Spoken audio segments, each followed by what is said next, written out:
businesses on the new taxes, because the new taxes sometimes also really come with a lot of issues, and that is why we are seeing the rift between the traders and the tax enforcement body, as witnessed recently in relations to the IFRIS, where also the traders in Kampala complained about so many issues about the IFRIS system. But I really believe the electronic system is actually the way to go, if at all it is actually very, very much favorable to each and everybody. And I really want to say this should be the mandate, this should be the case, that it needs to be favorable to each and everybody, so that sorry, nobody gets to complain about it. And speaking at the economic talk on the national budget for financial year 2024-2025 held in Kampala on Tuesday, under the theme promoting a people-centered budget that dignifies humanity, the executive director of the Civil Society Budget Advocacy Group, Mr. Julius Makunda, advised that the focus be placed on making the existing tax regime more of also really interesting. And that's really where we did see also that gentleman also talking about that, because he wants to ask that if the tax measures can be able to be favorable, each and everybody is actually going to find it very, very much convenient to pay taxes.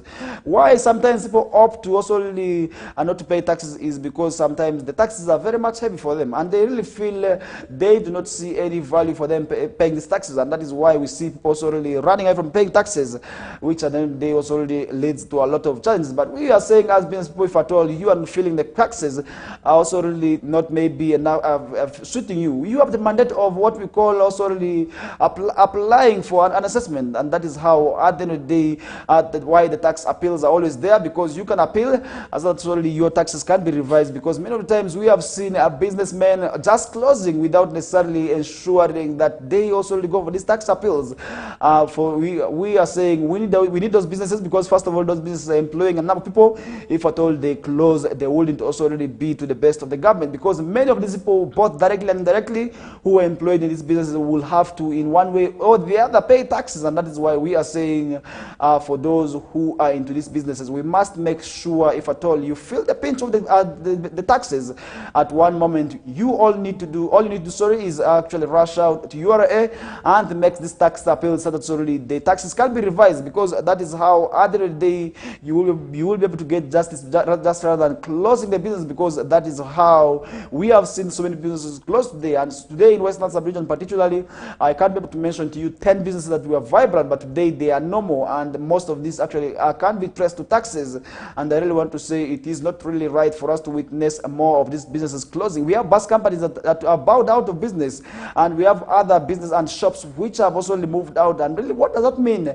It means quite a lot, and that is how we need to also support these businesses. And as government matters, we have the mandate of collecting the taxes from each and everybody.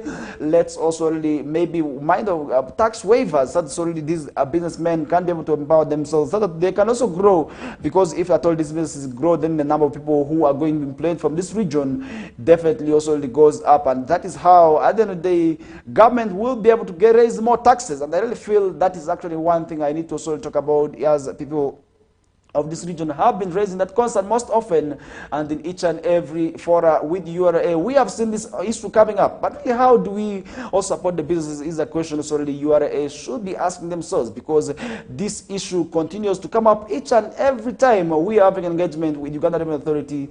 And I've also, I must say, I've been at an advantage of attending more of these engagements, and I really want to say this is actually one of those issues URA needed to take seriously, because it has often come out, and really I feel that is, as we head to the next financial year, that is something also they need to put keen interest in. And we did see also the arguments that would also worsen the already high cost of living and increase on the cost of doing business in the country, because that is also something where we did see so many people also complaining, and fuel has also said to be multiplier effect on the increasing also the cost of doing business, simply because also of the increment that was put on fuel also in the new tax regime. And also to end this, he advised the government partners with local governments also at various border points to also ensure that also the gaps are lessened, so that also they exploit also the advantage that has been taken out by smugglers to evade the taxes also can't be addressed, because many of these people have actually also been saying that we have been witnessing the illegal fuel coming through because of the taxes levied on them. But how true is that? Why don't we have a uniform budget as also the East African community? And I really feel that would also address such also gaps. And I really want to say At the end of the day, that is something also that will be quite well for us, because if at all we are not talking about then definitely it means we are also really not doing a disservice. We are doing a disservice to the region, because that is something also really at the end of the day we want to also really see. Because we look at the fuel also really that is in West Nile sub-region, that is commonly dealt on by the young people who are supposed to be in school. We didn't see them also really, we didn't see parents also really advised also really to take their children to school. So that's only those who are supposed to be in school by now are not on the streets selling this petrol, because if at all they continue to also really, be on the streets, and then the opportunities that may arise maybe in the next 5 to 10 years may not be able to be for them, because they do not have the papers. And that is actually one thing you are also really advise the parents of this region on, and that is something also I feel we need to also really talk about very much, because sometimes we have seen also really the children whom I presume needed to be at school, sometimes we are seeing them on the streets. What does that mean? I really want to say it's quite unfortunate for us to continue witnessing such instances, because sometimes we have seen also really accidents coming up. Because recently we did see also in Ivu, just along the airport, where a family also really had a tragic incident there where we did lose the mother and the daughter, which was really quite unfortunate. And this is not the very first time, and we did also see the similar incident happening in a rural district. But I must say these are things also that can be avoided, and to avoid this, it's quite simple. We must desist from the smuggled fuel. We must also really cherish maybe businesses that are right. And this goes back to URA. The taxes that may be at the entry points of the border must also really be fair, because many of the times we have seen people also really complaining about those taxes, and that is actually what leads to those tax evasions. And I want to say at the end of the day that wouldn't be quite well, and this is why the civil society organizations are now also really asking the government of Uganda to also really revise the taxes. And this comes at a time when a string of stakeholders within the economic also realm are being engaged, and today we are going to be having the same, where URA is also really going to be engaging with also different stakeholders. And I want to say this is also really something that would be very well, and the fresh taxes are contained in a set of 5 bills that we have proposed and endorsed by Parliament last month. And these include the Excise Duty Amendment Bill of 2024, a Stamp Duty Amendment Bill of 2024, still a Value Added Tax Amendment Bill of 2024, and the Tax Procedures Code Amendment Bill of 2024. And all these are going to be also really tackling the issues about taxes. And actually we did see already also saying the laws, the mother laws, have not been also being very much stringent, and they have been given freedom also to the smugglers. And that's why maybe if somebody is arrested, the money they are charged sometimes is very much minimal, and that is how people result to this also tax evasions. And now I believe with these new laws that have emerged, these also already, I believe these are going to be addressing these concerns. In the early April this year, in a joint presentation by State Minister for Finance in charge of general duties, Mr. Ene Musasizi, and the Commissioner General of URA, Mr. John Musinguzi, it was revealed that URA will be tasked also to collect a minimum of shillings, that is 1.57 trillion, throughout the financial year of 2024-2025. And I believe this is actually where sometimes this rift is coming from, because if I told you are giving somebody maybe a target, at the end of the day, as somebody who has been also entitled,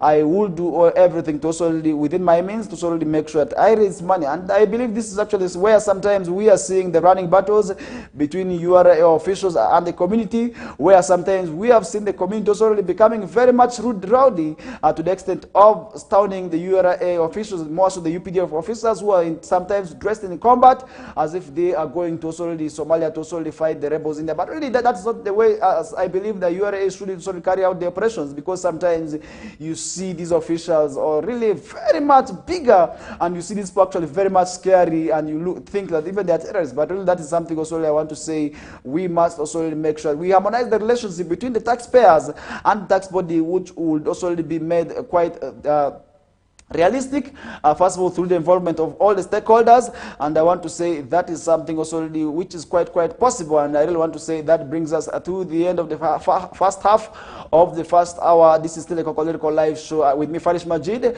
and we shall be bouncing back shortly from the commercial break. That will also usher us into some of the topics that we also prepared for you, because as the morning updates, we keep you informed. That is already on the various stories that keep on unfolding on our various media platforms, and maybe on the papers also really to also really keep you informed. And all you need to do is also really just keep the remote locked to West Nile TV. I bounce back shortly.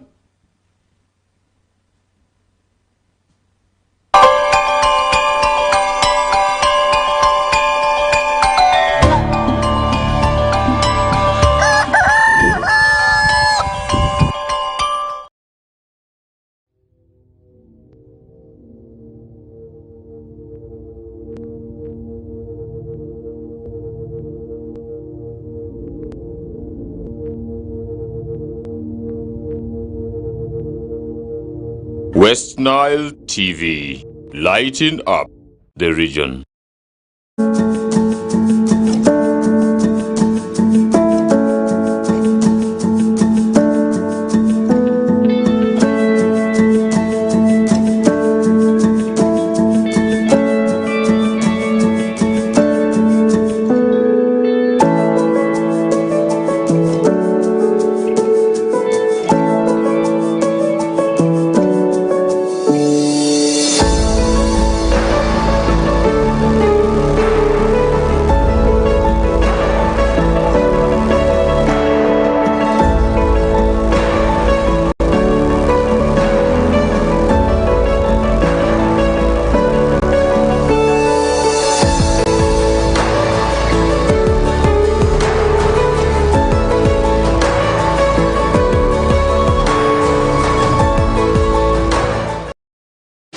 The search for Miss Uganda 2024 is on.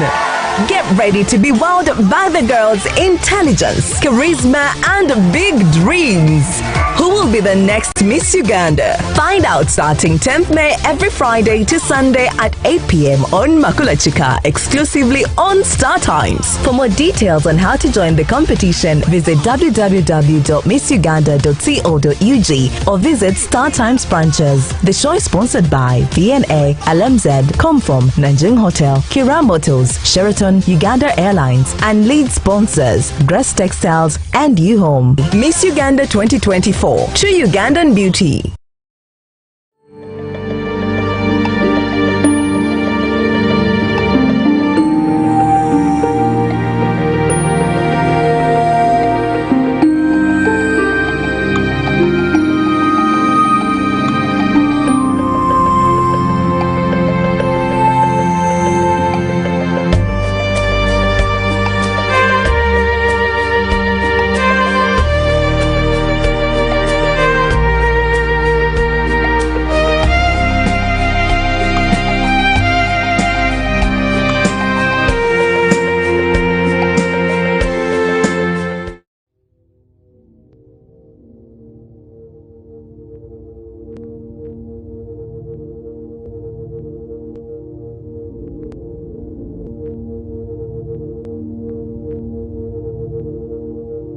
West Nile TV, lighting up the region.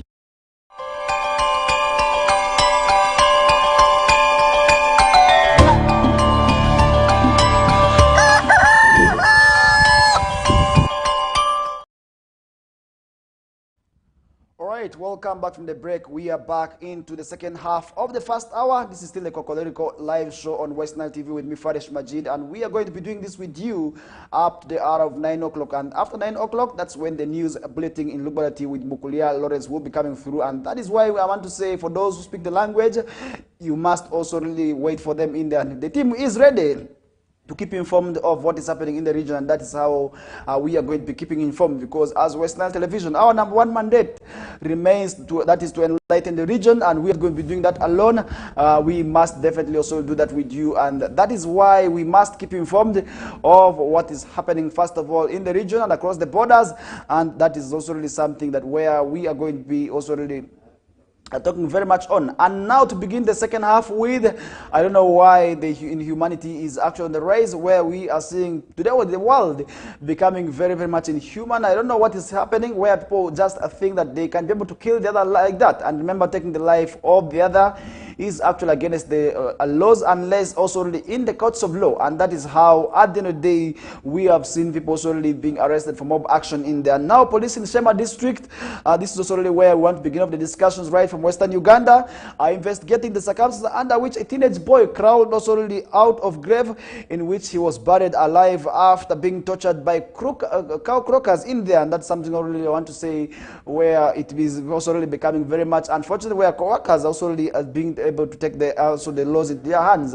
And we have also been able to identify the boy as Charles Amanya, a 16-year-old boy who refused to die in one of the most shocking also really tales of torture and also really burial in there, because this is quite shocking, because if at all you were buried and then definitely you refuse to die, and this is something also we are saying people must also really be able to avoid from Because taking the life of the other really surely is not also really the mandate of human beings. It is supposed to be God. Maybe also the judges who are supposed to be that and doing that. And according to authorities, the two men identified as Evans Kamuhanda and Apollo Kamukama, both from Kaliba Cell in Bubare sub-county, allegedly tortured and attempted to murder, that is Amanya, on May 28th of last month, after accusing him of also stealing their phone in there. It also say that Kamuhanda and Komukama tied Amanya on a tree where they tortured him, and later in the night they buried him also. This is quite unfortunate, because if at all people are taking the laws into their hands, that is how maybe in human the world is turning to be, because we are saying people must avoid these tendencies, because taking the life of the other definitely is not also your mandate. It's supposed to be entirely God's work to do that. And it is said that Komuhanda and Komukama also tied a man on tree, and this is also where they thought maybe the man had died, but really the man did die. And I really want to say this man should slaughter chicken, because if you are buried, definitely we know how difficult death is.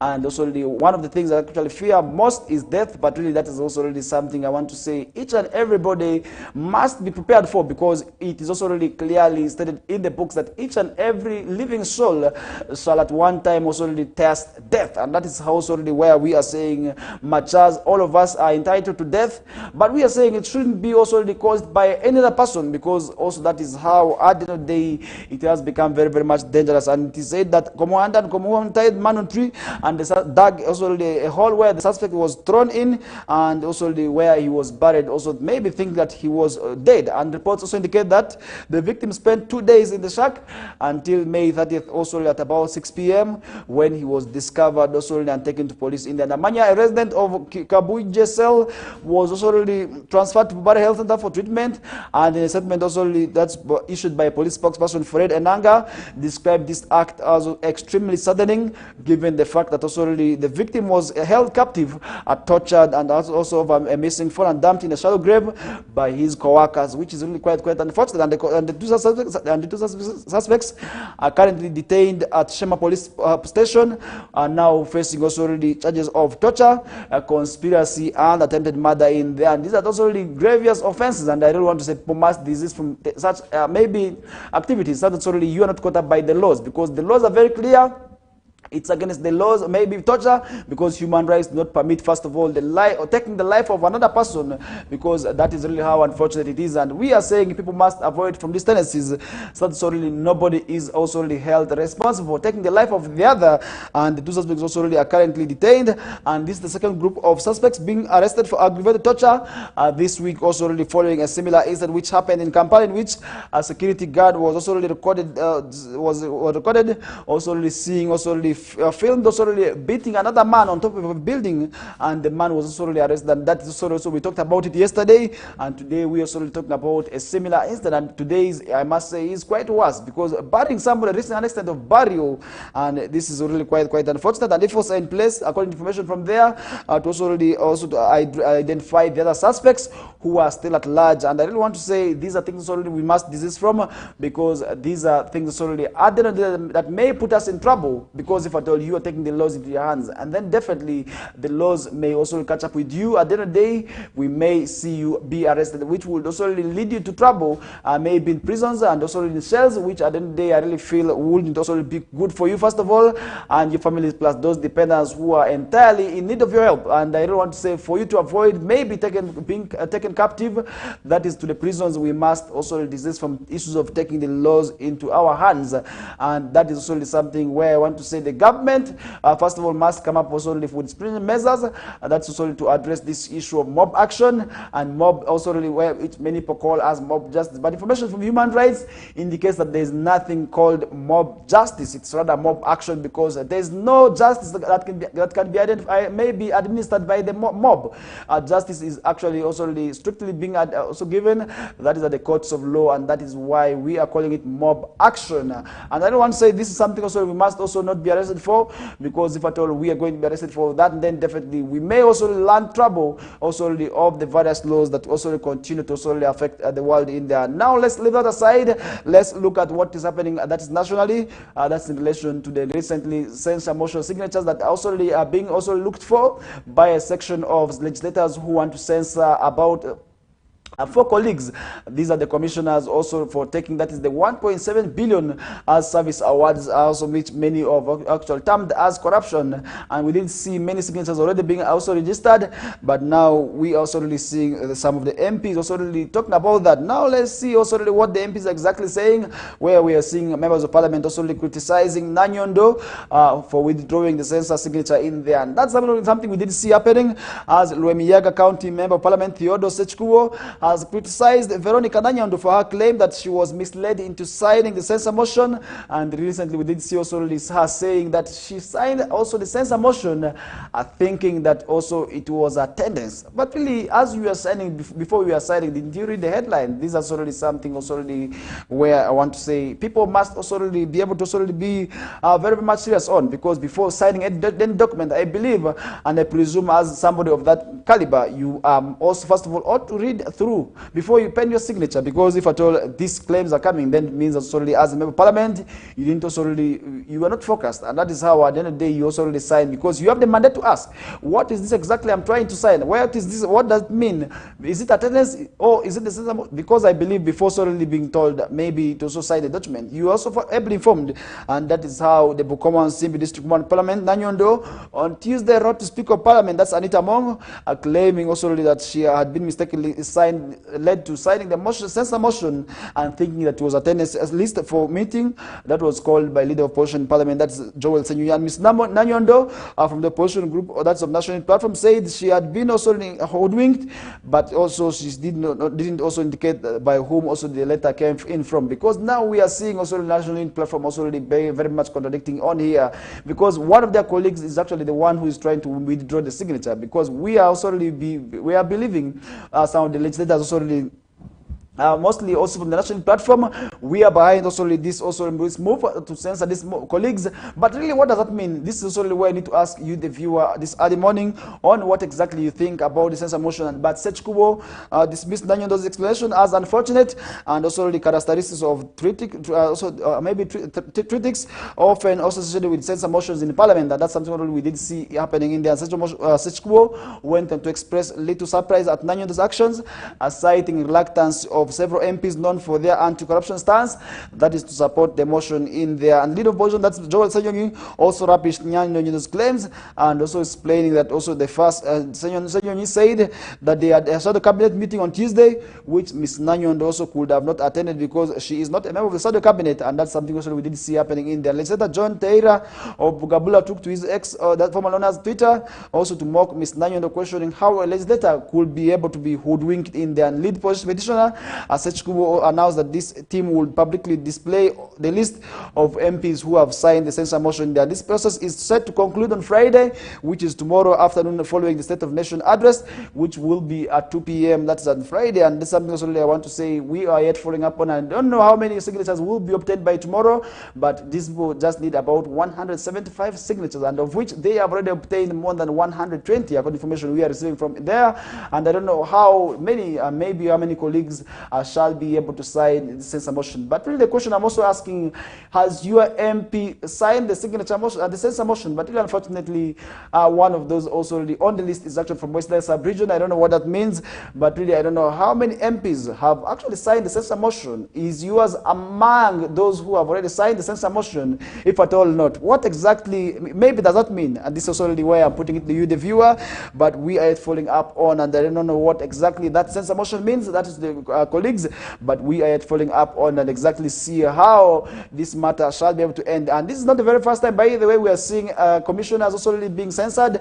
We did see also really Francis Zake, who was also formerly the commissioner, also being censored in there, and that was also really after he uttered maybe issues also that were taken to be undermining the speaker's caliber, and that is also at the end of the day what led him to also being thrown out as the commissioner in there. And regarding the NRM's response to corruption allegations, Chinobere clarified that the investigations were ongoing, and that's also in relation to that matter in there. But really that's something also I want to leave that aside. And now let's also talk something about NIRMAS, where so many people have been talking about NIRA national exercise. Also really, we are now also being seeing, we're also seeing the exercise also really being pushed that is to July, and the National Identification and Registration Authority has announced that the mass registration for national IDs all over the country has been pushed solely to July. In the NIRA Executive Director, Rosemary Kisembo, told journalists on Wednesday that due to unforeseen circumstances, the start of the exercise had been pushed for 1 month, that is to July, and we are yet following up on that. And the mass enrollment and renewal exercise was set also to start on June 1st, 2024, but due to unforeseen delays in the procurement process, the exercise didn't also really take off. Nevertheless, by the end of June 2024, the exercise will commence. That is according to information from Chisembo in there. And she explained that they are aware of the roadmap ahead of 2026 general elections and expiry of the current national IDs beginning August. Government is taking also all necessary measures to ensure that the delays don't affect service delivery and to the roadmap also in there. And that's something I really want to say we are following up on. And Kisembo say that the delay in kicking off the mass registration can't be attributed to any particular factor, but the said number of them, and that's something we are following up on. And the mass enrollment for upgraded national IDs will take place. That is also already in 10,717 parishes in the country also already, and it will be done for a period of about 10 months. And last month, government of Uganda announced that citizens will no longer have to pay to renew their national identity cards or to replace lost or damaged ones. The government has said, but it will also be extremely costly to change also already one's particulars in certain cases. And the government has been also charging that's 50,000 for renewal of national IDs or replacing lost or damaged ones. It was also really charging between 40,000 also really late registration fee, which was already being waived. And however, citizens also really wishing to change individual particulars on ID will have to pay also will have to also part with that's 300,000. That is up to 550,000 previously in there, and that's from the 50,000 previously, where they will also now be required to pay 500,000. And marriage or divorce cases that need changing particulars will attract charges, and the cabinet decision also adds on that. And the charges, according to Dr. Chris Bariomusi, has said will take effect. That's on 1st June during a press mass conference that also we did see happening in there, and that's solely where we are also going to be seeing the exercise commencing. And I really want to say how maybe how many days is also maybe are remaining on, that is towards the expiry of also your national IDs, because many people are now also really nearing that is to the expiry of the national IDs, and that is where they will be required to also really obtain new national IDs. But really the question also really we should be asking ourselves this morning is, how many days are you remaining with that is to the expiry of your national ID? And that is something also I will be able to need your opinion on, and I will be able to need your ideas on. Feel free to drop it on our comment sections. For those of you watching us via maybe the various media platforms on YouTube, on Facebook, drop them there, and I will be able to go through them later on. But as we get to move on with the show,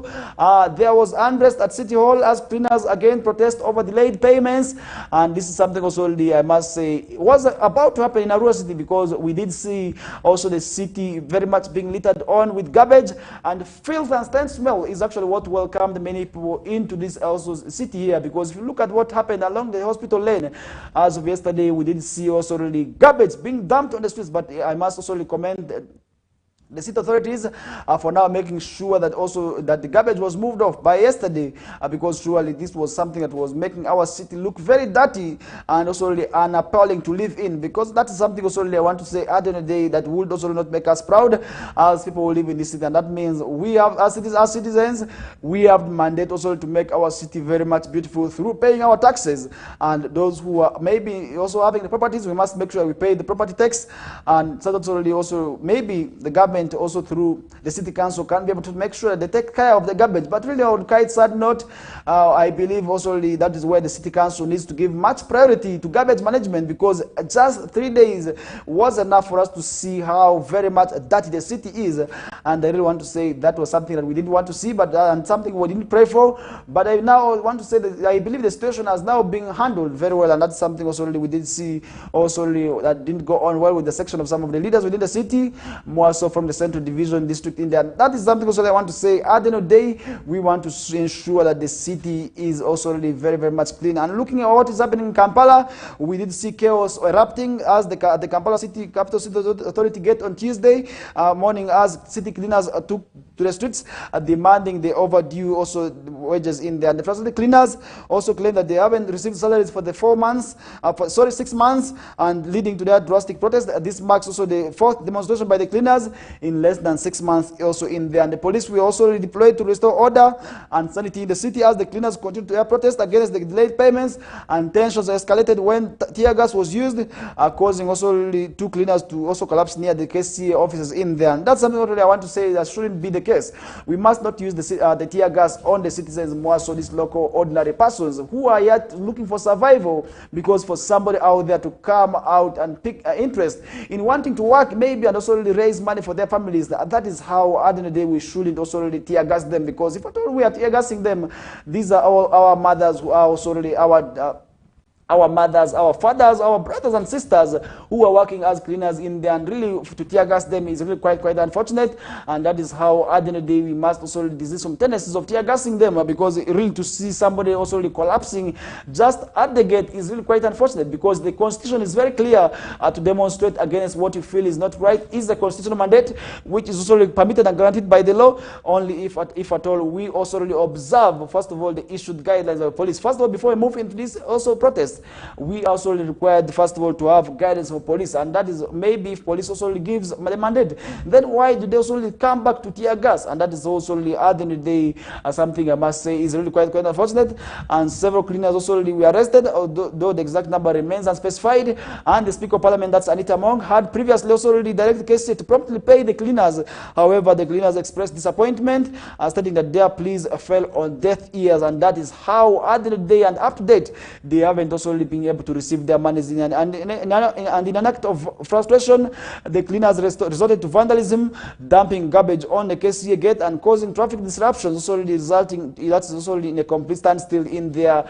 And acknowledging the payment delay, KCA management expressed remorse and attributed also this to a budget deficit for the financial year 2023-2024, along the delayed also release of the supplementary funds by the Ministry of Finance, Planning and Economic Development, also as a factor and as a challenge that's also paying this. Maybe these people and the Ministry of Finance has confirmed the allocation of necessary funds through also their supplementary budget, assuring that all outstanding payments for the financial year 2023-2024 will be fully settled in. And KCA has also received assurance from the Permanent Secretary, that's the Secretary of the Treasury, that the process of also clearing the outstanding arrears already commenced and will be soon completed using the ministry's payment system. And that's something already at the end of the day. And while urging patience from the cleaning workforce, that KCA management appealed to the workers to also refrain from engaging in unlawful and destructive activities that may result also in individual liability. And that's also something we always say. And I remember in school we used to hear the teachers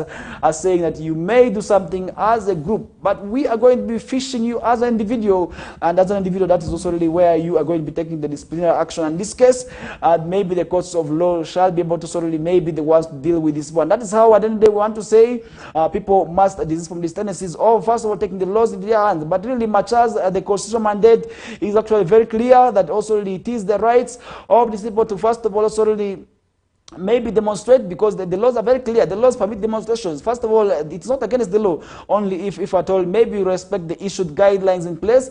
You also really do it in relation with police, and that is how at the end of the day you may not be able to be held responsible in there, but really to also really do distractions, then definitely you may also really be charged for that. And that's why we are saying when carrying out this protest, sometimes we also have unscrupulous persons who want to take advantage of such activities. We see them also really maneuvering as part of also the demonstrators, so that so they can be able to sort of make maybe monies. And that's why we are saying if at all you are going to be doing maybe these demos, then you must ensure that also you are in line with the police and you observe the issued guidelines, so that already you are not also caught up also unawares in that. Mr. Mong urged the KCA leadership to prioritize the payment of the aggrieved laborers, emphasizing that withholding their wages contradicts that is Article 40, subsection 1 of the Constitution of Uganda, which guarantees equal payment for equal work without discrimination. And I really want to say that is actually something we also need to interest ourselves in, because these people also really have their own obligations. And at this time, we also really seeing children returning back to school. Many of them will also really wish to have their children return back to school. And that is how, at the end of the day, they feel very much aggrieved. And I really want to say KCA must make sure these people's money is paid timely, because at this period, we are seeing the children return back to school. And very soon, we're also really seeing a number of activities coming up. And I want to say that is also not the way to go, because these are people who are looking for maybe survival and talking about also the school fees and also maybe school, and government now has named over 1,100 students as loan beneficiaries for the year. That's 2023 to 2024. And also that's also something we are seeing on the past morning. That's in education, and the government will extend loan support that is to 1,100 also learners in the academic year of 2023 to 2024 across the divide under the students loan scheme. That's something we are seeing on the past morning. And the beneficiary in the 10th cohort include that's 273, which also constitutes that 33% females, and 518 also that's to about 83% of the males. For that's totaling to the 1,100 successful applicants on the undergraduate degree programs, while 107 that's 17% are studying diploma programs in there. And while announcing the beneficiaries on Wednesday, the State Minister for Higher Education, Dr. John Chrysostom Muyingo, admitted that the demand for student loans has surpassed the available resources, and the board also has only 5.2 billion. That is for the financial year. Also, students also scheme in that's a financial year in there. According to the loan award report presented by the chairperson governance board, that is engineer Charles Wanaba TM, the board also received a total that's of 6,225 loan applicants compared to the 3,089 in the academic year that's of 2022-2023 in the, and out of this 6,225 applicants only out of this only 112, constituting that's 78% were eligible for the scheme, and of these also only 1,854 constituting 77% are male, while 563 constituting that's 23% were females. And Mr. Minister Muyingo assured the board of more funding that's the scheme, and that's something also we are following up on. I don't know how exactly we shall be able to be beneficiaries of that scheme. And the minister also noted that a total of 74 districts had all their also applicants successful, and that's so most applicants from northern region leading also in the total awards. And that's something that we must also recommend the government for, because we want to see the education of this region also be uplifted.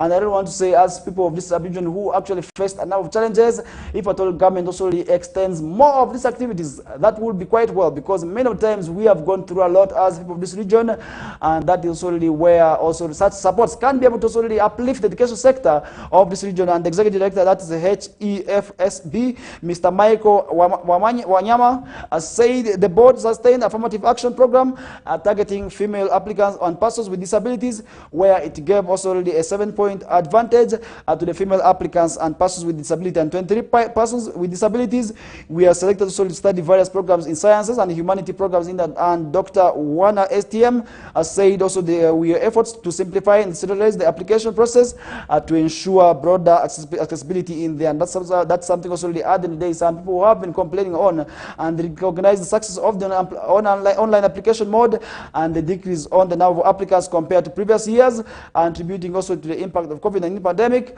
and lack of financing prospects in there. The students also loan scheme is a proactive government intervention to assist also really financially constrained students to also really obtain education in there. And reflecting on the selection process, Wanyama noted that also really we called for applicants within a 2-week period that was between March 14th to March 15th, attributing the urgency to the ongoing academic also activities in there. And that's something that we did see also happening in there.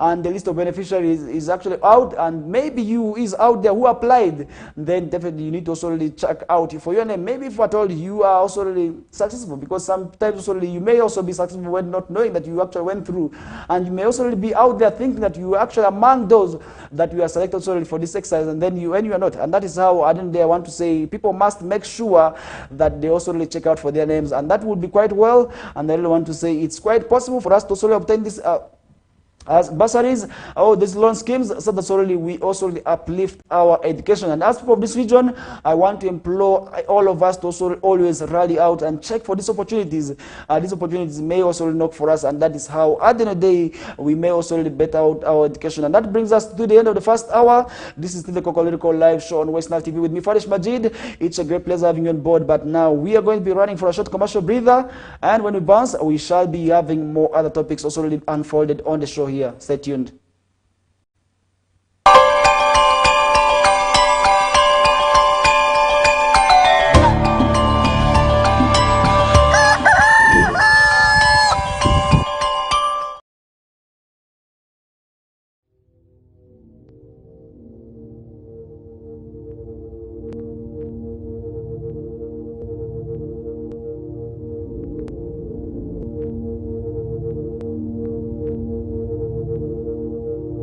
West Nile TV, lighting up the region.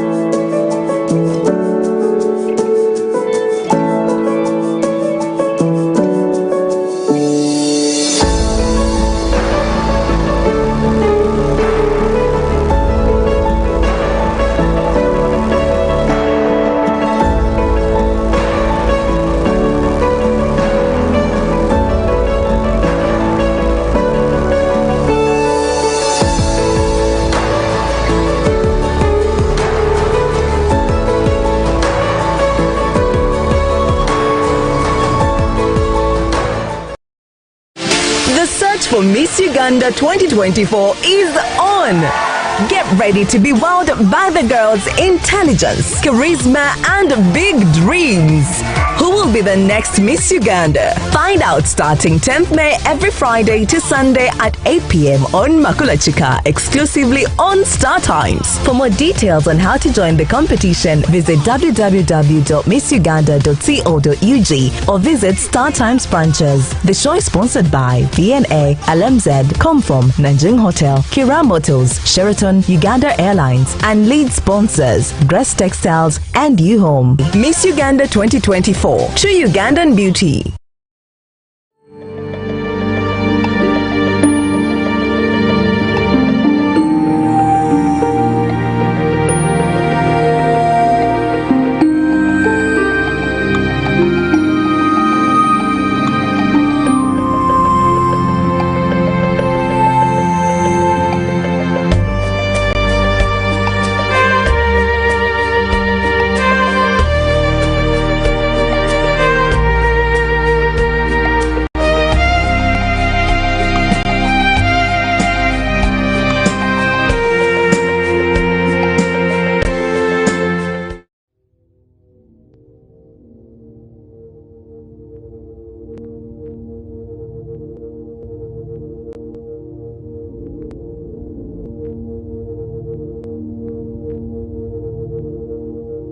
West Nile TV, lighting up the region.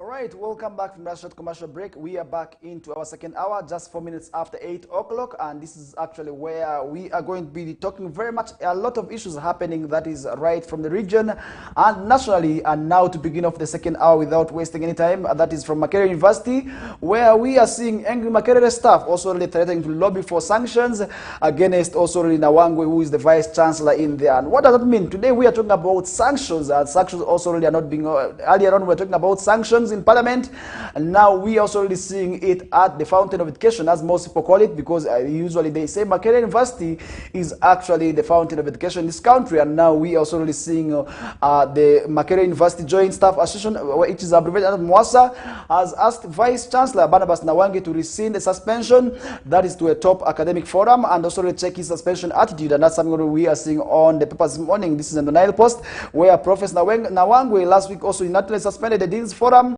citing complaints about its legality. But the joint staff, in a strongly also worded letter, says the Vice Chancellor should also have first investigated the claims, and that is something also we are seeing on the past morning. And we did see, according to information from them, we demand that you rescind your impugned also really suspension of the Dean's Forum. That also the joint also staff also said in the task June letter also in there. And the University Association also of academic staff, abbreviated as the MWASA, and the administrative staff also MASA, as well as that of the Union of Male, also National Union of Education Institutions, say should Professor also Nawangwe fail to heed their counsel, they will also be forced to appeal to other human rights protectors. And that's something really we are seeing on the past morning on. And the threat of lobbying also really for sanctions come as Uganda is shrouded in the midst of recent and UK actions on politicians over corruption in the opposition National Platform Party that has also claimed it lobbied for sanctions imposed also on the Speaker of Parliament and 2 other former also ministers in there. And that's what we are seeing on the past morning. And also in their letter also addressed, that's Professor Nawangwe, Dr. Robert Kakuru of Mwasa, Bennett Magara of Massa, and Isaac Okelo of Nuwei cited the Vice Chancellor's alleged high-handedness in also various suspensions, some which we have found inappropriate, and also they are annulled by the Appointments Board, Staff Tribunal, and the High Court also in there. They also cited a recent move to investigate the School of Law over its conduct of semester examinations using the satirical essay of Parliament also and its business in there. And this also, they say, gives also the university community the fear that the Vice Chancellor and others in the university's management will illegally constrain and also violate their inherent human rights and also the academic freedom in there. Professor Nawangwe last week, United also suspended the Dean's Forum, also citing complaints about its legality by the joint staff also really in there. That's something we did see happening, and I really want to say that didn't go on well with some people. And Professor Nawangwe last week also really said to do that, and in a strongly worded letter, say the Vice Chancellor should have first investigated their claims, and that's something we did see happening in there. The joint staff also say the Vice Chancellor had taken also the decision to suspend a forum he himself also inaugurated in 2019 over a mere complaint by people that also that you did not also really specify, and that's something we did see happening in there. And the university's dean and principals were also due to attend a training retreat that was set to take place from June 6th to 7th, and their academic umbrella, whose overall aim is to promote academic excellence through also collective action and capacity building and harnessing also each other's capabilities that and experiences and best practices in there. Something I really want to say maybe didn't go on well, and the joint staff say their associations contribute greatly to the university's vision and also really rightly protected by Article 29 of the Constitution of Uganda. That's something we are seeing also them also really basing their arguments on, and also to contribute the university's work and also to realize their full potential. They added that staff and students also depend on assurance also really that also exercising their freedom of expression and also the concerns will also not lead to conflict with management. That's something also really maybe wasn't also really implemented in there. But the suspension of the Dean's Forum recently also stands on the examination at the end of the semester from the School of Law also among others inevitably deprived the staff and students of the assurance in there. Nawangwe suspended the Dean's Forum when he was also really scheduled to officiate at the opening of the June 6th, according to Dr. Arthur Tugume, Dean of the School of Biosciences, also in there. And that's something also maybe that didn't go on well. And Professor Nawangwe said the forum had outlived its usefulness, and maybe that is the reason actually as to why he felt that maybe this body needs to be dissolved. But really, how do you dissolve something that was formed maybe after consultations from various stakeholders, and you didn't consult maybe them? That also really draws also really fears, and that is why maybe at the end of the day these people felt that this dissolving wasn't rightly implemented, and they feel also really maybe the professor needed to do very much. And the forum, which brings also together the deans of 29 schools of Makerere, has its origin also really in a series of trainings and sessions in workshops organized by academic leaders, by former Deputy Vice Chancellor Academic Affairs Dr. Omar Kakumba, the Directorate of Research, and also really something also really that traces its origin way back in the mid-2019s. And the forum also really brings a number of people together, and that's maybe where the people also really felt that they needed to also not to do that, and that is something at the end of the day they felt very, very much bad on. And really, I ask the viewer, what do you think about it? What do you think about also the threat to lobby for sanctions against Nawangwe in there? And very soon we may see also really Nawangwe being blocked from also accessing the UK or the United States. And what does that mean? Are we going to be seeing more of our dignitaries also really fell prey to that? And that's something also really we are following up on. And like for me, who maybe would not wish to travel anywhere, that sanction may not be able to catch up with me, but really those who are in those top offices who may wish to travel from one place to another, are we going to be seeing these laws not caught up by them? And really that is where I want to say also really the university lecturers also really needed to go on with their work. If at all they feel disgruntled, and then lobbying for these sanctions is the right way to go. And maybe if at all the Vice Chancellor erred, then definitely recalling back the body is the way to go. And and that is already where we summarize the discussions with as we get to move on with the other stories, and where we are seeing court blocking also the bank, also blocking bankruptcy proceedings against BMK companies is already another story that we are seeing on the past morning. And the executors of the estate of the late Bulaimu Muanga Chibirige, who is commonly known as BMK, have heeded a high sigh of relief after the commercial court halted the bankruptcy proceedings against BMK Uganda Limited India and Yako Bank Uganda Limited had asked the court to declare BMK Uganda Limited bankrupt over failure to also pay, that is shillings 1.5 billion debt in the ruling dated May 30th of 2024. Justice Cornelia Sabit Kakoza struck off the bank's petition on a technically saying that the branch manager Shara Musabe was not clothed with authority to swear another affidavit on behalf of the bank as required by the insolvency regulations. And that's something we did see happening in there. And really, what does that mean? We'll be seeing also maybe corruption somewhere. Definitely, I do not know, but really, I will be able to also follow up on that. That noted that Musabe, who saw an affidavit in support of the petition on behalf of the bank, is neither a director or a company secretary nor an authorized person by the company to also depone the service, also the said affidavit in there, and that is why maybe the petition was thrown out of, and because I ruled that the affidavit verifying the petition of the bank is therefore void for non-compliance with regulation, that is 87 subsection 2A of the Insolvency Regulation Act of 2023, and that's something where we did see happening in the judge. However, agreed with one Patricia Kongai that the service also of the statutory's demand was affected onto the bank, also the BMK Uganda Limited in there. That's something we did see happening in there, and the statutory demand also is a formal demand for debt served also on a creditor in there. And that's something we are seeing on the past morning as reported, and arguments also have been also raised on that. And during the hearing of the case, Musabe contended that BMK is justly indebted to the bank in the sum of, that is shillings 1.5 billion in respect of the loan principal plus interest of 2% per month. And that's something also we did see happening. As said on March 11, 2022, BMK obtained a loan of 1.4 billion and an agreement was signed to that effect, and the money was disbursed to BMK's accounts in installments in there. And according to the loan agreement, BMK was supposed to pay interest of 2% per month, and the loan was supposed to be also repaid in the period of 6 months, and that's something we did see maybe that didn't go on well. And Musabe, however, states that BMK managed to pay, that is a shilling 92.9 million, leaving the rest also of the balance unpaid and due in there. And Musabe also states that the bank served a statutory demand on September 19, 2022 upon BMK, which also has petition failed or neglected also to pay. Also, she said also this has prompted the bank to commence also bankruptcy proceedings against BMK in there. And she says the properties that we are also pledged as security are also encompassed with charges from other secured creditors, including also banks and thus also cannot secure part of payment of debt. And that's something we did see happening in there.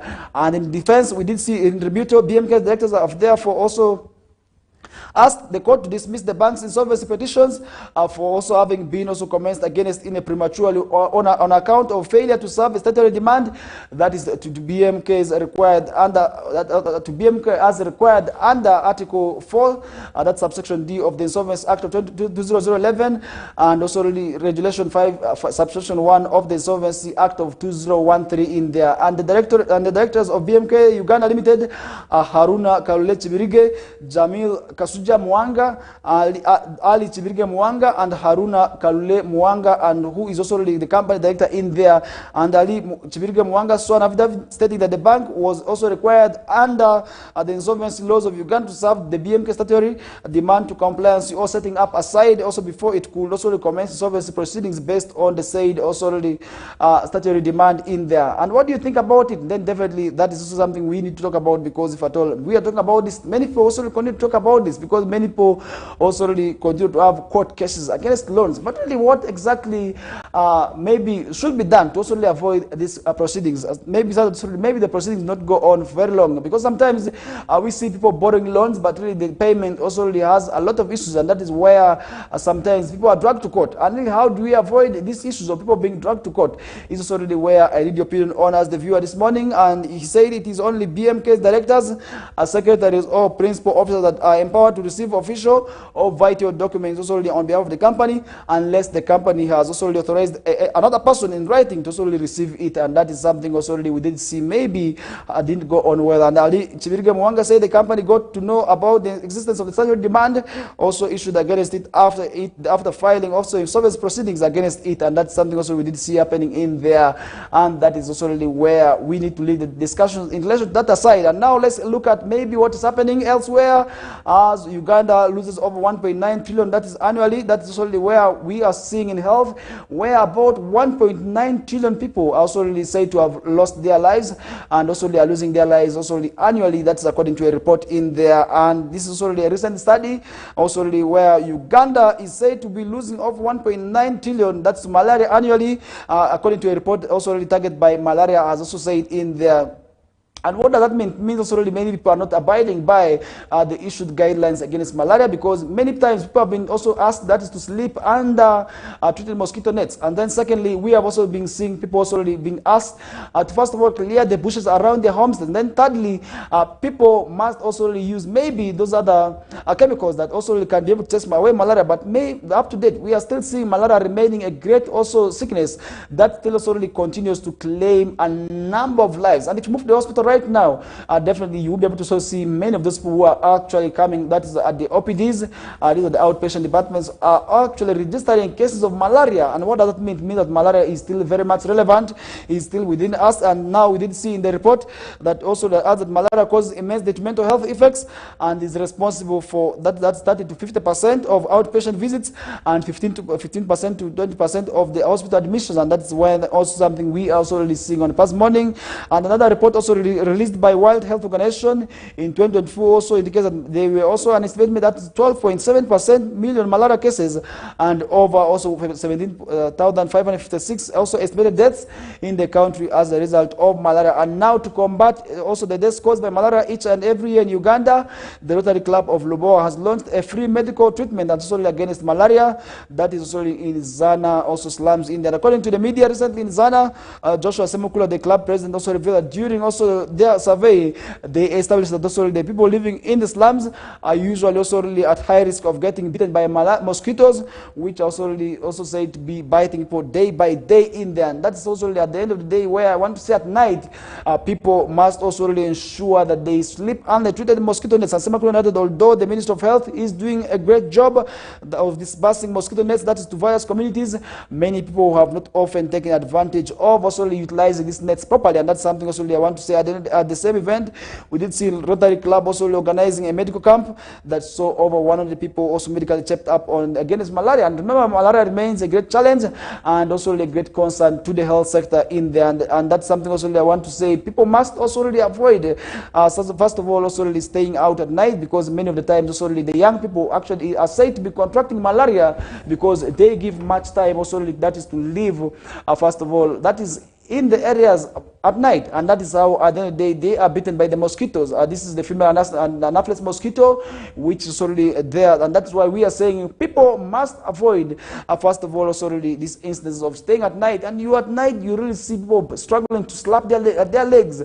This is also to send away the mosquitoes. And at night, you see somebody scratching the head. And what does it mean? It means that mosquitoes are disturbing them, but somebody cannot think of going back home to sleep under a treated mosquito net. At the end of the day, we see them falling. That is sick. That is to malaria in there. And that is something also I want to say. At the end of the day, we see this happening more so in training centers, but we are saying this shouldn't be the case. We must avoid that. So that already nobody is actually left out in there. And Dr. Boaz Mijuka, the director of that's Destiny Medical Center in Zana, where the medical camp also already was organized, noted that for the 4 years that he has spent in Zana, the biggest medical cases recorded regularly are malaria cases in there. And based on our records, that is 8 out of 10 people that examined also already at the hospital are found with malaria and typhoid. That is according to information from Mijuka in there. And I don't want to say malaria is still with us, and that means also already we have a lot to do. And Mijuka said most of the residents of Zana might not be getting malaria from also already their homes because they receive treated mosquito nets, but it is actually from their areas of roadsides, as I earlier on said, because many times we have also been talking about this, and that is why we must make sure that also we give time to also the other things. We need to avoid malaria, and that is how at the end of the day we may not be able to be part of the statistics risks that I mentioned earlier on, maybe the 10 to 8 persons who admitted, and for us to also really avoid that, which is said to be on average daily, definitely we must make sure that we respect the issued guidelines against malaria that are in place, so that also really nobody is actually affected by that disease, which is a very much deadly disease in there. And based on that, and we did see also him also appealing that to residents of Zana to use mosquito repellents and to use them to contracting malaria in there. And Ernest Sentongo, the Rotary Club president of Luboa, appealed to residents of Zana to always do regular medical checkups from their nearest medical centers, adding that also they should keep the environment clean in there. And that is something that brings us to the end of that discussion in relation to health. But really I want to say, for those who are living more so around the water bodies, maybe areas where there are ponds of water, definitely we must also really sleep under treated mosquito nets. And then the issues of the repellents should also be respected, and that is maybe for those who have the money. There are these also the things that repel the mosquitoes. We must buy them and put them maybe in our sitting room, so that the mosquitoes that would also wish to come around will not be able to come around. And I want to say there are innovations over the years which have also really been able to also really be conducted, but really we have not been seeing them very much coming out. And recently there's a man in Maracha who actually developed something that also that couldn't be acting as a topper, that's to top the mosquitoes. But really I feel such innovations needed to be supported. At the end of the day, also really that is how we may also really reduce on the burden of malaria infections. Also really I believe malaria infections are still high, and more needs to be done to that. And now let's go back to the censor motion. Earlier on we were talking about the censor motion, and now on the past morning we are still seeing MP Basal Rashman, who is actually said also really to be defending that also really Mpuga, Sirwanyi and others in the service award case in there. And the Nyendo Mkungwe MP Matthias Mpuga and his Bukoli Central counterpart Solomon Sirwanyi have instructed their colleague, that's Asman Basalirwa of Bugiru Municipality, to defend them in the shillings 1.7 billion court case against the 3 other parliamentary commissioners in there. And that is something also really we are following up on.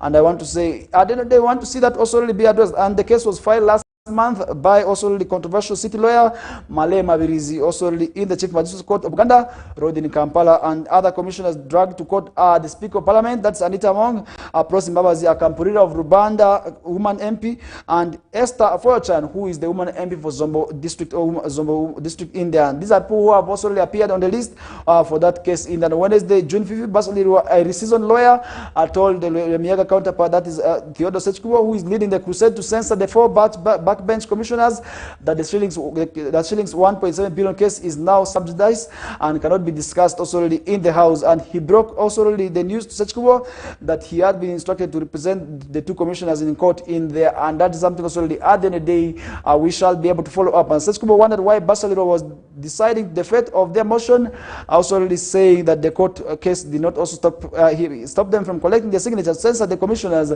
But why are you also in anticipation? These are the questions that we asked. And Sechkubo and his colleagues accused the 4 commissioners of sharing the shillings 1.7 billion as a one-off service award. That's from the Parliamentary Commission. That's in May 2022, and that is also really at the end of the day what led them also to having troubles in there. And he told the media that at Parliament on Tuesday also that they were also towing the publishing of the list of those who signed also the censor motion in there. And we are following up on, and if at all the list is out, and then definitely we shall be able to really come back and let you know, maybe if you are just assigned or not. And that is also something at the end of the day you will be able to take also to your interest. And he told the media at Parliament that on Tuesday that they were toying also the idea of publishing the list of those who have signed the censor motion, and parliamentary rules say that any signature appended also to the censor motion shall not be withdrawn, and after at least also 1/3 of MPs have appended their signatures in support of also the proposed censor motion in there. And the Sergeant of Arms shall also forward the list that is to the Clerk of Parliament in there. And out of the total of that 529 MPs in the 11th Parliament, excluding the 28 ex-official members, the move of the censure motion would require a total of that's 176 signatures to make it also really to appear on the order paper in there. And the order paper is the official schedule that's of the parliamentary business on a given day in there. That's something also maybe somebody could be asking himself, what is now the order of, or maybe what does it mean? And that is something also really I want to say is actually for. And now to summarize the discussions in the first half of the second hour with, let's talk about environment, because yesterday was actually World Environment Day. day. And the question also we should be asking ourselves is that what did you do exactly on this day, and how did you celebrate this day? And I must say we actually ought to celebrate this day first of all through planting trees, and I want to commend Uganda Revenue Authority for actually doing that. We did see them planting trees along their offices, and I really pray that these trees also really are taken care of, so that also the trees also really get to existence, and that also really would not also really see maybe the issues of deforestation, or maybe the issues of climate change, which is said to be resulting from also really the tree cutting also really being very much reflected on. Because if at all we plant the trees, then definitely also the trees that we are cut can also be replaced, because many of times people have not been replacing, and coupled with the issues of increase in population, I really want to say if at all we have the opportunity to plant trees, then we must plant trees, because many times we are now seeing people also really setting up their houses on areas that used to have the trees. And what does that mean? Maybe in the next 10 or 20 years, are we going to be having the forest? Are we going to be having the trees? Definitely I do not know, but what I want to say is that we must champion the issues of environment, and that is already something also where we did see as Uganda join the rest of the world to commemorate the World Environment Day. The government has been urged also to restore and rethink its strategy in also really addressing the plight of Bugoma and other protected also forest reserves such as Namamve, Nomve, and Kitubulu that are facing severe encroachment and degradation. And according to environment activists, the government also really has locked on as encroachers also forest also work with authorities to threaten or also to arrest also those speaking about the forest land in there. And also they understand that about 800 acres of the forest reserve have been cleared also for charcoal burning, timber and cultivation in there. And that's something we did see the group also really very much talking up on, and also that is something also really I want to say needs also to be raised. And Mr. Godfrey Tuesday, the director of WEMNET, also the Uganda platform, a platform that promotes also really environmental awareness, told journalists in Kampala that also really at most times also really their lives are being threatened, and we have seen it also being arrested, and that is also really where at the end of the day we do not want to see that, because this is not the very first time we are seeing maybe the environmental activists also really happening. In Izoka we had similar cases also really, we had similar allegations and similar also really issues also really emerging in there. But really how do we make sure that such issues do not also really continue to come out? Because if at all this is continuing to happen, then definitely what does that mean? Because at the end of the day I want to say we must make sure we protect the environment, because the duty of protecting the environment is entirely in our hands. Nobody is going to come maybe from elsewhere to ensure that we protect the environment, and that is why each and everybody has the mandate, has the role, first of all, to protect the environment. It is with me and who is here and you the viewer, definitely we have the role to play, and that is how at the end of the day we should champion issues of planting trees, so that's already nobody is left out. Because if at all we are also talking about, then that is also how unfair it is, and I really want to say that is also something we must also desist from, because if at all we are talking about that, then definitely that is something at the end of the day which wouldn't be quite well. And I really want to say we need to talk about the issues of also environment, because the environment continues to remain a great concern that is to the people of the country and the world at large, because we have seen the negative repercussions of climate change, which many people continue to complain of. Looking at the rains today, we are having unstable rains. In the periods that we used not have rains, we are having rains. In the periods where we expected rains, today we're not having rains. And I want to say the farmers who actually used maybe any form of any pattern of rain season, today they also encountering those challenges.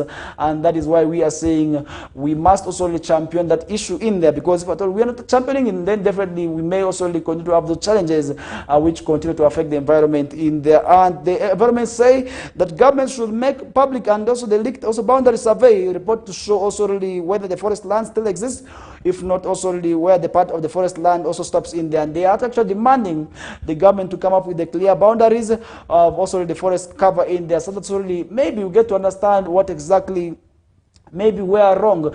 These people could also be going on, because sometimes we have seen encroachers also really taking up on this maybe government land, and land grabbers have actually been also targeting this forest land, where also really many people have actually also raised concern over these years. And recently we did see that happening, and we are saying also really the duty of government also really in this environment protection is very much key, and we are following up on, and we want to see government actually coming up and let the people know where exactly the boundaries of this forest land also stops, and maybe for a told government can also process land for these forests, that would be quite well, because we want to see the land be protected, because if at all the land is not protected, and then definitely the repercussions of climate change that we are witnessing today will continue to also show, which wouldn't also be quite well for us. And that is where we come to the end of the first half, the second hour, as we already have passed, that is 8 o'clock, and we are going to be running for a short commercial breather that will be ushering us into many topics, and we still have many issues. And remember, the issues of the civilian veterans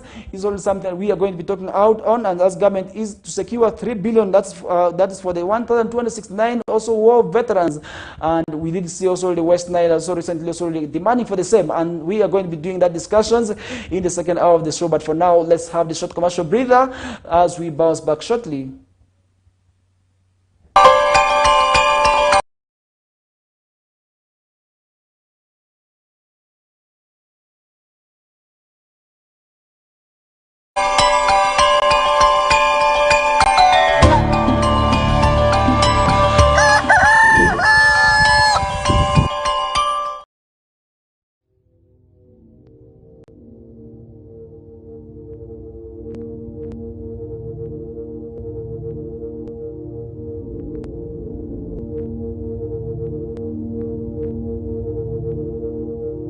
West Nile TV, lighting up the region.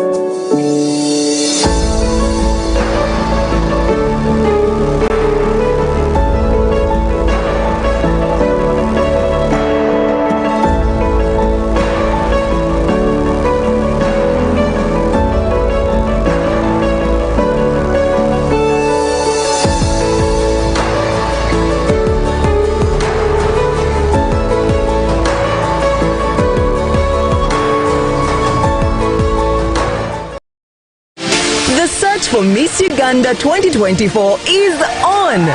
Get ready to be wowed by the girls' intelligence, charisma, and big dreams. Who will be the next Miss Uganda? Find out starting 10th May every Friday to Sunday at 8 p.m. on Makula Chika, exclusively on Star Times. For more details on how to join the competition, visit www.missuganda.co.ug or visit Star Times branches. The show is sponsored by VNA, LMZ, Comform, Nanjing Hotel, Kira Motors, Sheraton, Uganda Airlines, lead sponsors, Grass Textiles, and U-Home. Miss Uganda 2024, true Ugandan beauty.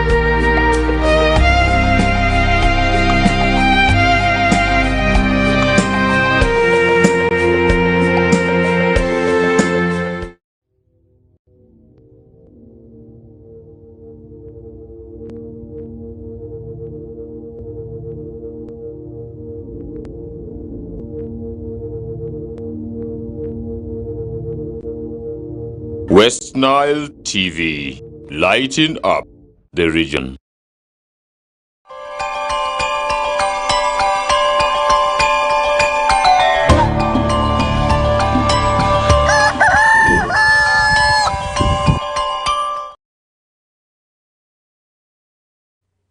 All right, welcome back from the short commercial break. We are back into the second hour, in the second quarter of the second hour, which is our final hour.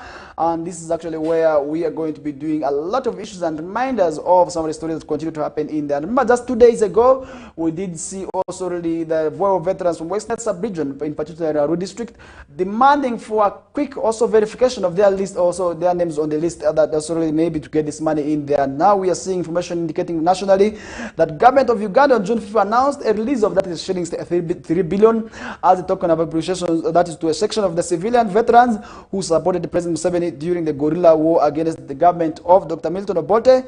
Also in there, and Miss Alice Kaboyo, the Minister of State, that's for Luero Rwenzori, told journalists also during a press briefing at the Uganda Media Center in Kampala that the money will be also will cater for the 1,269 beneficiaries from the districts of Nakasongola, Luero, and also the Nakaseke, which was also the epicenter of Museveni's liberation, that is in the year 1981 to 1986.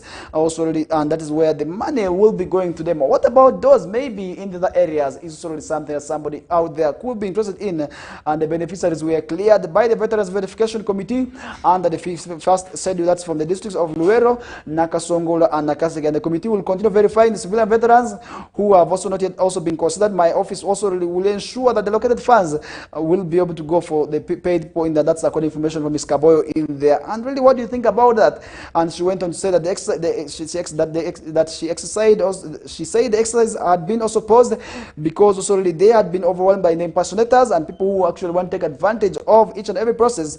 And this prompted President Museveni to hold the release of the funds, citing irregularities in there. Ms. Kaboyo said that a token of appreciation is not a commensurate. That's contributions made by the civilians during the Bush War, also, but also was merely a token of appreciation in there. And she said the civilian veterans are scattered all over Uganda and will be also reached out, that is at an appropriate time. And according to also according to her, over 20,000 also really civilian also veterans from different parts of Uganda will also really wait to receive the Akasimo Indians. She noted that in 2008, when also really the Akasimo program also was initiated, a number of people actually also really in 2018 were also really verified, and a total of that's 87,000 also really 269 beneficiaries also were checked in there. And veteran Chigundu Kabandwa, a member of also the civilian veteran verification committee, said all the beneficiaries were verified. That is to confirm that they were also the right people to qualify for the funds in there. And Mr. Chigundu said the beneficiaries also really will access the money through their banks, their centenary bank accounts, with an amount of that is also really ranging from 1.5 million, also really that is also really to 5 million and 10 million in there, depending on the role they played during the war also in there. And he said that also really that some of the civilians hosted Museveni's rebels in their forest also really provided food and advised them on the routes to take, among others. Sorry, that's why they will be able to maybe appreciated in there. And that's something that I want to say is quite well, maybe for people's efforts to be appreciated in there. And Mr. Michael Jingo, the manager for commercial banking at Centenary Bank, revealed that some of the beneficiaries had already started accessing the funds. According to Mr. Jingo, the beneficiaries also already are expected to access their shares of the money within the period of 90 days. And if beneficiaries, maybe if a beneficiary does not access the money within also the period in that, the funds will be taken back to the responsible office and the office of the president, office of the prime minister, and the bankrupt beneficiary will be advised to reapply for the same amount in there. And that's something also where we also want to leave that discussion aside with. I don't know, you as the viewer, what you think about it, because definitely so many people continue to raise issues about this, because I was able to see elders who were also already said to be the beneficiaries of this, maybe those seeking for these monies also really very much complaining on them. But what do you think about it? Definitely that's something also really we also need to talk about, because if at all we don't talk about it, then definitely that is something at the end of the day that would also not be quite well.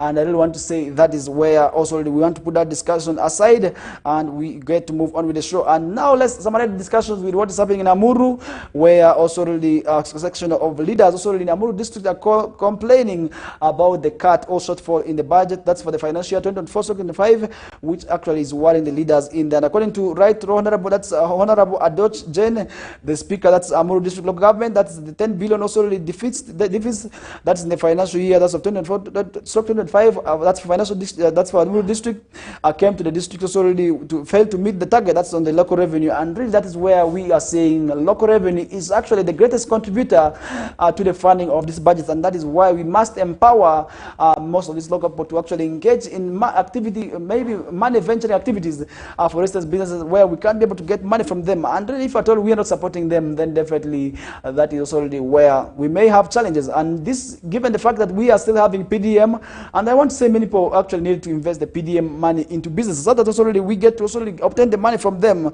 And according to a section of some of the people in the shortfall after implementation of the ban on forest also already products, that actually contribute to a drop in the money. And I really want to say these are things already we need to follow up on. Just like Amuru, some of the local governments are actually complaining about shortfall in the budgets, and that is also already where we are seeing others increasing while others are seeing a drop in the budget in there. But really that's something also really I want to say needs also really to be addressed in there, because if at all that is something we do not respect, then definitely at the end of the day it would be a great problem in there. But really we are following up on that, and that is something at the end of the day that wouldn't be quite well, more so also really for those who are maybe also targeting also maybe the money, because we are seeing also the local governments who are going to be raising that money locally from in there, but really for them to witness the drops, and then definitely that is something also really at the end of the day wouldn't be quite well. And I really want to say that is something also really that should not be the case, and that is where at the end of the day we are saying that also really should not be the case. And now some other discussions with what is happening in the world of sports, beginning off right from Arua City, we are now seeing the schools preparing for athletics and netball activities, and this is already in the ball games too, because ball games one was strictly for football, and now where we didn't see girls football and boys football sorry, being put in first term, and this time is actually going to be ball games two, where we are going to be witnessing athletics, where we shall also be witnessing netball competitions in there. But this is already something where we are now seeing a number of the schools actually preparing, because as I was able to move, that is from my home to work, I was able to find a number of actually learners running on the road, and that is also to tell me that these are in preparations for the forthcoming national, also maybe secondary school games, that's for the district in there and cities in there. And I really want to say we are following up on, and I really want to say also already we are remaining with very few days, and very soon we shall be bringing the experts, maybe the leaders, also to maybe tell us the roadmap of exactly also really how these games will be going on. And I want to say that is something also really we are following up on, and at the end of the day that is something also really we also need to talk about. And nationally we are also seeing some of the Uganda Cranes also really players who have been summoned, also really preparing for the forthcoming games that will be played at Nambole, where the dates have already been revealed, and more details into that will be coming through. That is with the Wisho Time. Owen Zaga together with Linda Suzy will be in here to also give you the details of what is happening in the national scene. And now the biggest, as the sports maybe period is very much dormant, but now we are seeing maybe the teams being very much active in the market, and this also to buy the players in and here. We are seeing the transfers also already, maybe rumors on who exactly maybe the teams want to sign and whom they want to let go of, and also that is something also really where I need to talk to you briefly about. And in starting off the discussions with also what is happening elsewhere, we are seeing Emerson Royal will also be expected to leave Spurs, and giving priority also to AC Milan move in there. And this is something also really we are seeing, as also the player in there also wants to join AC Milan, while club keeps also working hard to also really have that is also Joshua Zikir deal in there. And that's something we are seeing on the past morning. And I really want to say for those who love maybe Spurs, who are Spurs fans, and I want to say maybe it couldn't be that they are not probably Arsenal fans.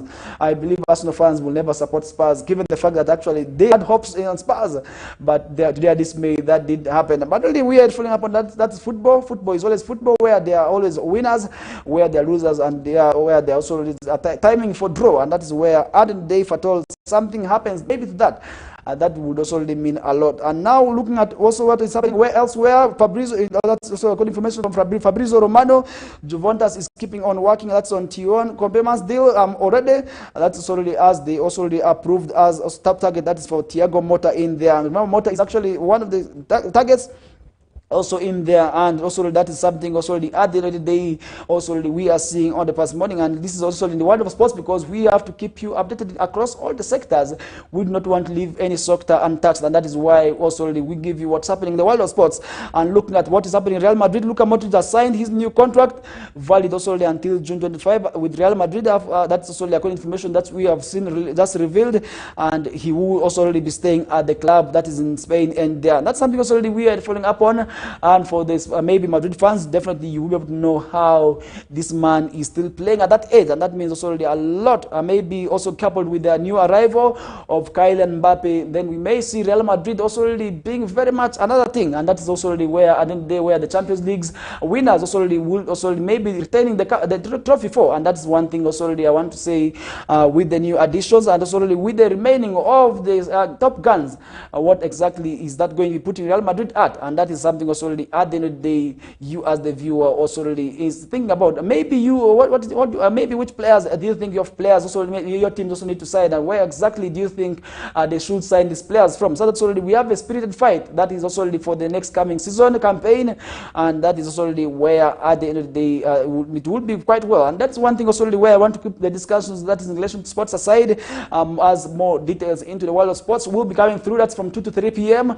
if you are a sports lover, and then I want to say wait for that time as Owen Zaga together with Linda Susie will be coming through. But before that, we are going to be having other programs coming your ways, and immediately to that is also, immediately to KOKOLIRIKO live show is actually a news bulletin Lubarati that will be ushering us into other programs. For now, I want to stop here and say thank you so much for watching us right from the time we began until this hour of the morning. I want to say from me to you is a goodbye, and we shall be bouncing back tomorrow for the final edition of the week, and that is where I want to say stay tuned for those who know Lubara. I'm out of here until tomorrow for the final edition for the week. Goodbye.